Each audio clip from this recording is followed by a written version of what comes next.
Salut, dans cette vidéo, je vais te montrer comment je fais pour programmer l'heure de lancement de mes traitements en Python. C'est ce qu'on appelle aussi des cron jobs et ils sont très utiles, surtout sur les tâches de collecte de données, mais pas que. Reste bien jusqu'à la fin car je vais en créer un en live, le déployer et te montrer comment le tout fonctionne. Donc moi j'utilise un package qui s'appelle Django Crontab. Tu peux l'installer via la commande pip. Donc tu peux faire pip install Django Crontab. Voilà, moi il me dit que je l'ai déjà installé et après avant de programmer des jobs, il faut déjà avoir des jobs à lancer. Moi, ce que j'aime faire, c'est me créer des commandes avec les management en Django. Je te montre ça, j'en ai déjà pas mal ici. Donc, ce qu'il faut faire, c'est que dans l'une de tes apps Django, tu crées un package qui s'appelle management et à l'intérieur, tu crées un package qui s'appelle commands.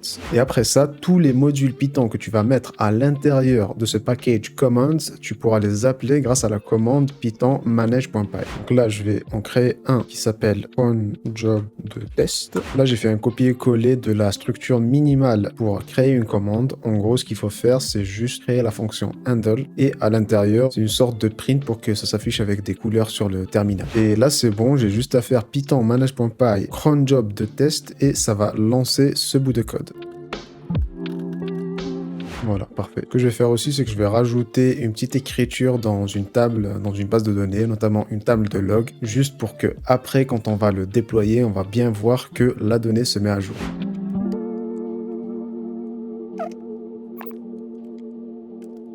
Maintenant qu'on a notre job, il faut préciser à quelle heure il doit se lancer. Comme tu peux le voir ici, j'ai déjà pas mal de jobs. Ce que je vais faire, c'est que je vais juste dupliquer la première ligne et mettre le nom de ma commande qui est cron job de test. Et ici, pour l'heure où ça doit se lancer, moi, ce que j'aime faire, c'est aller sur le site Crontab Guru. Et là, en gros, tu peux tester les syntaxes pour les crontab. Donc, on va lui dire d'être toutes les minutes.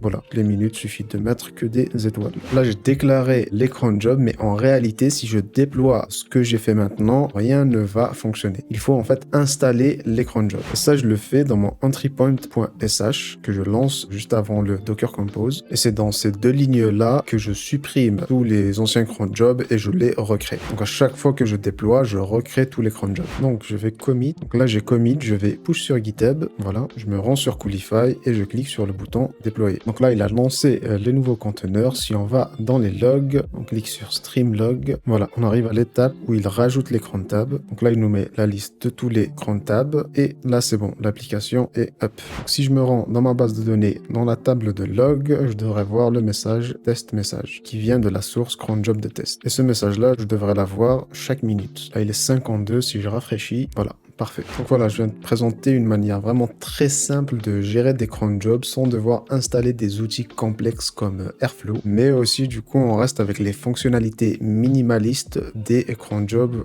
ou des cron tabs sur Linux. Donc en gros, on peut pas enchaîner des jobs l'un après l'autre, sauf en les enchaînant directement dans le code. Mais perso, pour mon utilisation, c'est largement suffisant. Et si ça t'intéresse de savoir comment je fais pour hoster et déployer mes applications comme je l'ai fait sur cette vidéo, tu peux checker en description, j'ai créé un atelier gratuit d'une dizaine de minutes dans lequel j'explique toutes les astuces que j'utilise. Et je te dis à la prochaine vidéo. Salut!